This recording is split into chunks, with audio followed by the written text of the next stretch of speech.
हरे कृष्णा, राधे राधे। सभी भक्तों को सादर प्रणाम। भक्तों, आप नियमित प्रातः 6:30 बजे हमारे चैनल पर श्रीमद् भागवत पुराण की कथाएं श्रवण करते हैं। साथ ही प्रातः 6 बजे भाद्रपद मास महात्म्य की कथाएं भी श्रवण करते हैं। सभी वारों की कथाएं, तिथि ज्ञान इत्यादि की जानकारी भी आपको हमारे चैनल के माध्यम से दी जाती है।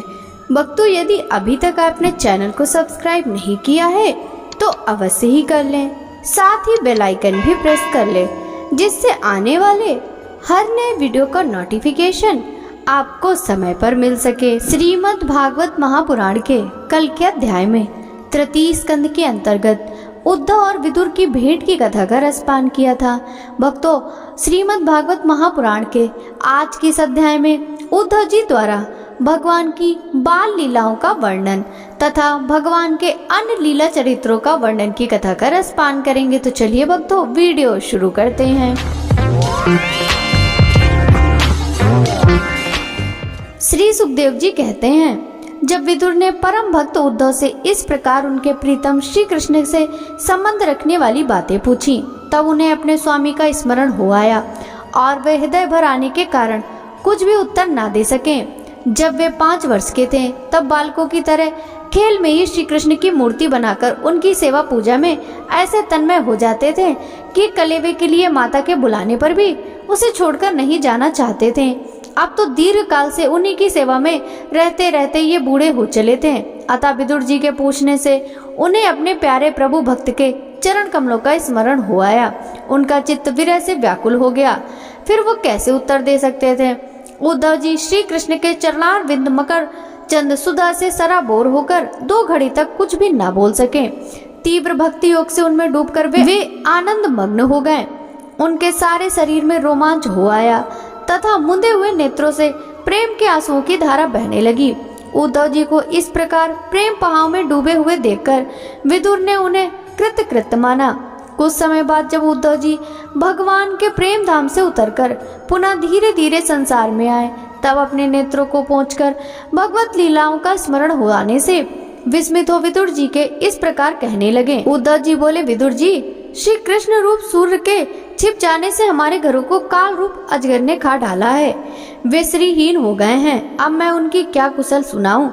ओ, ये मनुष्य लोग बड़ा ही अभागा है। इसमें भी यादव तो नितांत भाग्यहीन है, जिन्होंने निरंतर श्री कृष्ण के साथ रहते हुए उन्हें नहीं पहचाना। जिस तरह अमृतमय चंद्रमा के समुद्र में रहते समय मछलियां उन्हें नहीं पहचान सकी थी। यादव लोग के मन के भाव को तोड़ने वाले बड़े समझदार और भगवान के साथ एक ही स्थान पर रहकर क्रीड़ा करने वाले थे, तो भी उन सब ने समस्त विश्व के आश्रय सर्वांतयामी श्री कृष्ण को एक श्रेष्ठ यादव ही समझा। किंतु भगवान की माया से मोहित इन यादव और इनसे व्रत का वैर ठानने वाले शिशुपाल आदि के अवहेलना और निंदा सूचक वाक्यों से भगवत प्राण महान भाव की बुद्धि भ्रम में नहीं पड़ती थी। जिन्होंने कभी तप नहीं किया, उन लोगों को भी इतने दिनों तक दर्शन देकर अब उनकी दर्शन लालसा को तृप्त किए बिना ही वे भगवान श्री कृष्ण को अपने त्रिभुवन मोहन श्री विग्रह को छिपाकर अंतर ध्यान हो गए और इस प्रकार उन्होंने मानो उनके नेत्रों को ही छीन लिया। भगवान ने अपनी योग माया का प्रभाव दिखाने के लिए मानव लीलाओं के योग जो दिव्य श्री विग्रह प्रकट किया था, वह इतना सुंदर था कि उसे देखकर सारा जगत मोहित हुई हो जाता था। वे स्वयं भी विस्मित हो जाते थे। सौभाग्य और सुंदरता की पराकाष्ठा उस रूप में उससे आभूषण भी विभूषित हो जाते थे। धर्मराज युधिष्ठिर के राजसूय यज्ञ में जब भगवान के उस नयनाभिराम रूप पर लोगों की दृष्टि पड़ी, तब त्रिलोकी ने यही माना था कि मानव सृष्टि की रचना में विधाता को जितनी चतुराई है, सब इसी रूप में हो गई है। उनके प्रेम पूर्ण हास्य विनोद और लीलामय चितवन से सम्मानित होने पर ब्रजबालाओं की आंखें उन्हीं की ओर लग जाती थी और उनका चित्त भी ऐसा तल्लीन हो जाता था कि वे घर के काम धंधों को अधूरा छोड़कर जड़ पुतलियों की तरह खड़ी हो जाती थी। चराचर जगत और प्रकृति के स्वामी भगवान ने जब अपने शांत रूप महात्माओं को अपने ही घोर रूप असुरों को सताए हुए जाते देखा, तब वे करुणा भाव से द्रवित हो गए और अजन्मा होने पर भी अपने अंश बलराम जी के साथ काष्ठ में अग्नि के समान प्रकट हुए। अजन्मा होकर भी वसुदेव जी के यहाँ जन्म लेने की लीला करना सबको अभय देने वाले होने पर मानो कंस के भय से वज्र में जाकर छिप जाना और अनंत पराक्रमी होने पर भी काल यवन के सामने मधुरापुरी को छोड़कर भाग जाना। भगवान की ये लीलाएं याद आकर मुझे बेचैन कर डालती हैं। उन्होंने जो देव वसुदेव की चरण वंदना करके कहा था, पिताजी माताजी, कंस का बड़ा भय रहने के कारण मुझे आपकी कोई सेवा न बन सकी। आप मेरे इस अपराध पर ध्यान न देकर मुझ पर प्रसन्न हो। श्री कृष्ण की ये बातें जब याद आती हैं तब आज भी मेरा चित्त अत्यंत व्यथित हो जाता है। जिन्होंने काल रूप अपने भ्रुकुटी विलास से ही पृथ्वी का सारा भार उतार दिया था, उन श्री कृष्ण के पाद पद्म पराग का सेवन करने वाला ऐसा कौन पुरुष है जो उसे भूल सके। आप लोगों ने राजसूय यज्ञ में प्रत्यक्ष ही देखा था। श्री कृष्ण से द्वेष करने वाले शिशुपाल को वह सिद्धि मिल गई जिसके बड़े बड़े योगी भली भांति योग साधना करके इस प्रकार करते रहते हैं। उनका विरह भला कौन सह सकता था। शिशुपाल के सामने महाभारत युद्ध में जिन दूसरे योद्धाओं ने अपनी आंखों से भगवान श्री कृष्ण के नयनाभिराम मुख कमल का मकरंद पान करते हुए अर्जुन के बाणों से बिंधकर प्राण त्याग किया, वे पवित्र होकर सबके सब भगवान परम धाम को प्राप्त हो गए। सब भगवान श्री कृष्ण तीनों लोकों के अधीश्वर हैं। उनके समान कोई भी नहीं है, उनसे बढ़कर तो कौन होगा। वे स्वयं स्वतः सिद्ध ऐश्वर्य से ही सर्वदा पूर्ण काम है। इंद्र आदि असंख्य लोकपालगण नाना प्रकार की भेंटें ला लाकर अपने अपने मुकुटों के अग्रभाग से उनके चरण रखने की चौकी को प्रणाम किया करते हैं। विदुर जी, वे ही भगवान श्री कृष्ण राज सिंहासन पर बैठे हुए उग्रसेन के सामने खड़े होकर निवेदन करते थे, देव हमारी प्रार्थना सुनिए। उनके इस सेवा भाव की याद आते ही हम जैसे सेवकों का चित्त अत्यंत व्यथित हो जाता है। पापनी पूतना ने अपने स्तनों में हलाहल विष लगाकर श्री कृष्ण को मार डालने की नीयत से उन्हें दूध पिलाया था। उसको भी भगवान ने वह परम गति दी जो दाह को मिलनी चाहिए। उन भगवान श्री कृष्ण के अतिरिक्त और कौन दयालु है जिसकी शरण ग्रहण करें। मैं असुरों को भी भगवान का भक्त समझता हूँ, क्योंकि वैर भाव जनित क्रोध के कारण उनका चित्त सदा श्री कृष्ण में लगा रहता था और उन्हें रणभूमि में सुदर्शन चक्रधारी भगवान को कंधे पर चढ़ाकर झपटते हुए गरुड़ जी के दर्शन हुआ करते थे। ब्रह्मा जी की प्रार्थना से पृथ्वी का भार उतारकर उसे सुखी करने के लिए कंस के कारागार में वसुदेव देवकी के यहाँ भगवान ने अवतार लिया था। उस समय कंस के डर से पिता वसुदेव जी उन्हें नंदबाग के ब्रज में पहुंचा दिया था। वहां वे बलराम जी के साथ 11 वर्ष तक इस प्रकार छिपकर रहे कि उनका प्रभाव ब्रज के बाहर किसी पर प्रकट नहीं हुआ। यमुना के उपवन में जिसके हरे भरे वृक्षों पर कलरव करते हुए पक्षियों के झुंड रहते हैं, भगवान श्री कृष्ण ने बछड़ों को चराते हुए ग्वाल बालों की मंडली के साथ विहार किया था। वे ब्रजवासियों की दृष्टि आकृष्ट करने के लिए अनेकों बाल लीलाएं उन्हें दिखाते थे। कभी रोने से लगते, कभी हंसते और कभी सिंह सावक के समान मुग्ध दृष्टि से देखते। फिर कुछ बड़े होने पर वे सफेद बैल और रंग बिरंगी शोभा की मूर्ति गौओं को चराते हुए अपने साथी गोपों को बांसुरी बजा बजा कर रिझाने लगे। इसी समय जब कंस ने उन्हें मारने के लिए बहुत से मायावी और मनमाना रूप धारण करने वाले राक्षस भेजे, तब उनको खेल ही खेल में भगवान ने मार डाला, जैसे बालक खिलौना को तोड़ फोड़ डालता है। कालिया नाग का दमन करके विष मिला हुआ जल पीने से मरे हुए ग्वाल बालों और गौओं को जीवित कर उन्हें काली देकर निर्दोष जल पीने की सुविधा कर दी। भगवान श्री कृष्ण ने बढ़े हुए धन का सद्व्यय कराने की इच्छा से श्रेष्ठ ब्राह्मणों के द्वारा नंद भाव से गोवर्धन पूजा रूप गो यज्ञ करवाया। भद्र, इससे अपना मान भंग होने के कारण जब इंद्र ने क्रोधित होकर ब्रज का विनाश करने के लिए मूसलाधार जल बरसाना आरंभ किया, तब भगवान ने कर्णवश खेल ही खेल में छत्ते के समान गोवर्धन पर्वत को उठा लिया और अत्यंत घबराए हुए ब्रजवासियों की तथा उनके पशुओं की रक्षा की। संध्या के समय जब सारे वृंदावन में शरद के चंद्रमा की चांदनी छिटक जाती, तब श्री कृष्ण उनका सम्मान करते हुए मधुर गान करते और गोपियों के मंडल की शोभा बढ़ाते हुए उनके साथ रास विहार करते।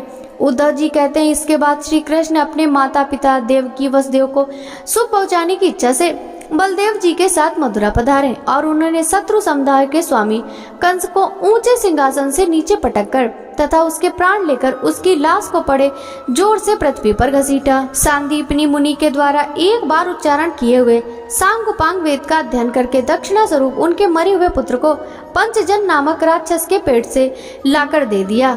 भीष्म का नंदी रुक्मणी के सौंदर्य से तथा रुक्मी के बुलाने से जो शिशुपाल और उनके सहायक वहां आए हुए थे, उनके सिर पर पैर रखकर गांधर्व विधि के द्वारा विवाह करने के लिए अपनी नित्य संगिनी रुक्मणी को वे वैसे ही हरण कर लाएं जैसे गरुड़ अमृत कलश को ले आए थे।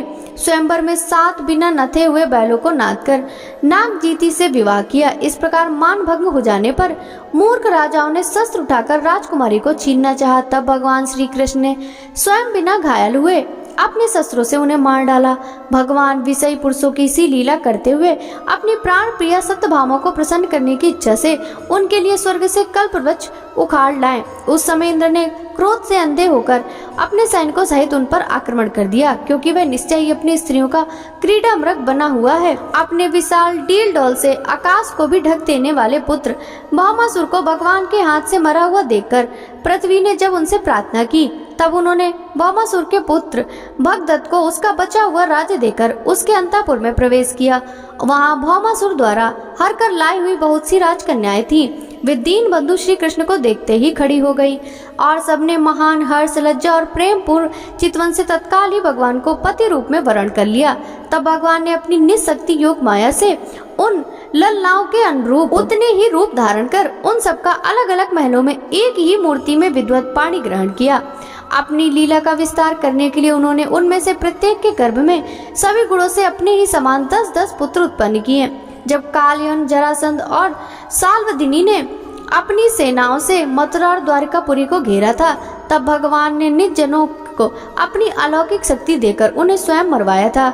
संबर, द्विद, बाणासुर, मुर, बलवा तथा दंतवक्त्र आदि अन्य योद्धाओं में किसी को उन्होंने स्वयं मारा था और किसी को दूसरों ने मरवाया। इसके बाद उन्होंने आपके भाई धृतराष्ट्र और पांडु के पुत्रों का पक्ष लेकर आए हुए राजाओं को भी संहार किया, जिनके सेना सहित कुरुक्षेत्र में पहुंचने पर पृथ्वी डगमगाने लगी थी। कर्ण, दुशासन और शकुनी की खोटी सलाह से जिसकी आयु और श्री दोनों नष्ट हो चुके थे, तथा भीमसेन की गदा से जिसकी जांग टूट चुकी थी, उस दुर्योधन को अपने साथियों के सहित पृथ्वी पर पड़ा देखकर उन्हें प्रसन्नता न हुई। वे सोचने लगे, यदि द्रोण, भीष्म, अर्जुन और भीमसेन के द्वारा 18 चुड़ी सेना का विपुल संहार हो भी गया तो इससे पृथ्वी का कितना भार हल्का हुआ। अभी तो मेरे अंशरूप प्रद्युम्न आदि के बल से बढ़े हुए यादवों का दुष्टय दल बना ही हुआ है। जब वे मधुपान से मतवाले हो लाल लाल आंखें करके आपस में लड़ने लगे, तब उससे ही इसका नाश होगा। इसके सिवा और कोई उपाय नहीं है। असल में मेरे संकल्प करने पर ये स्वयं ही अंतर ध्यान हो जाएंगे। यह सोचकर भगवान ने युधिष्ठिर को अपनी पैतृक राजगद्दी पर बैठाया और अपने सभी सगे संबंधियों को सत्पुरुषों का मार्ग दिखाकर आनंदित किया। उत्तरा के उदर में जो अभिमन्यु ने पुरुवंश का बीज स्थापित किया था, वह भी अश्वत्थामा के ब्रह्मास्त्र से नष्ट सा हो चुका था, किंतु भगवान ने उसे बचा लिया। उन्होंने धर्मराज युधिष्ठिर से 3 अश्वमेध यज्ञ करवाए।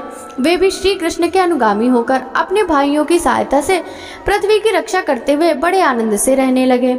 विश्वात्मा श्री भगवान भी द्वारकापुरी में रहकर लोक और वेद की मर्यादा का पालन करते हुए सब प्रकार के भोग भोगे, किंतु सांख्य योग की स्थापना करने के लिए उनमें कभी भी आसक्त नहीं हुए। मधुर मुस्कान, स्नेहमयी चितवन, सुधामयी वाणी, निर्मल चरित तथा समस्त शोभा और सुंदरता के निवास अपने शिव ग्रह से लोक, परलोक और विशेषता यादों को आनंदित किया तथा रात्रि में अपनी प्रियाओं के साथ क्षणिक अनुराग युक्त होकर समयोचित विहार किया और इस प्रकार उन्हें भी सुख दिया। इस तरह बहुत वर्षों तक विहार करते करते उन्हें गृहस्थ आश्रम संबंधी भोग सामग्रियों से वैराग्य हो गया। ये भोग सामग्रियां ईश्वर के अधीन हैं और जीव भी उन्हीं के अधीन है। जब योगेश्वर भगवान श्री कृष्ण को ही उनसे वैराग्य हो गया, तब भक्ति योग के द्वारा उनका अनुगमन करने वाला भक्त तो उन पर विश्वास ही कैसे करेगा। एक बार द्वारिकापुरी में खेलते हुए यदुवंशी और भोजवंशी बालकों ने खेल खेल में कुछ मनुष्यों को चिढ़ा दिया। तब यादव कुल का नाश ही भगवान को अभीष्ट है, यह समझकर उन ऋषियों ने बालकों को शाप दे दिया। इसके कुछ महीने बाद भाविवश वृष्णि, भोज और अंधकवंशी यादव बड़े हर्ष से रथों पर चढ़कर प्रभास क्षेत्र को गए। वहां स्नान करके उन्होंने तीर्थ के जल से पितर, देवता और ऋषियों का तर्पण किया तथा ब्राह्मणों को श्रेष्ठ गम्य दी। उन्होंने सोना, चांदी, सैया, वस्त्र, मृग चर्म, कंबल, पालकी, रथ, हाथी, कन्याएं और ऐसी भूमि जिससे जीविका चल सके तथा नाना प्रकार के सरस अन्न भी भगवत दर्पण करके ब्राह्मणों को दिए। इसके पश्चात गौ और ब्राह्मणों के लिए ही प्राण धारण करने वाले उन वीरों ने पृथ्वी पर सिर टेककर उन्हें प्रणाम किया। उद्धव जी ने कहा, फिर ब्राह्मणों की आज्ञा पाकर यादवों ने भोजन किया और वारुणी मदिरा पी। उससे उसका ज्ञान नष्ट हो गया और वे ऐसे दुर्वचनों से एक दूसरे के हृदय को चोट पहुंचाने लगे। भक्तों, आगे की कथा का रसपान हम कल के अध्याय में करेंगे। श्रीमद् भागवत महापुराण की यह कथा यदि आपको अच्छी लगी हो तो वीडियो को लाइक कर ज्यादा से ज्यादा भक्तों के साथ शेयर कीजिएगा। साथ ही वीडियो के कमेंट बॉक्स में जय श्री कृष्णा राधे राधे जरूर लिखिएगा, जिससे भगवान श्री कृष्ण की कृपा दृष्टि सदा सर्वदा आप सभी पर इसी प्रकार बनी रहे। आपसे मिलते हैं श्रीमद् भागवत महापुराण के 33 स्कंद के अंतर्गत आगे की कथाओं के साथ। तब तक सभी भक्तों को हरे कृष्णा राधे राधे हरि बोल।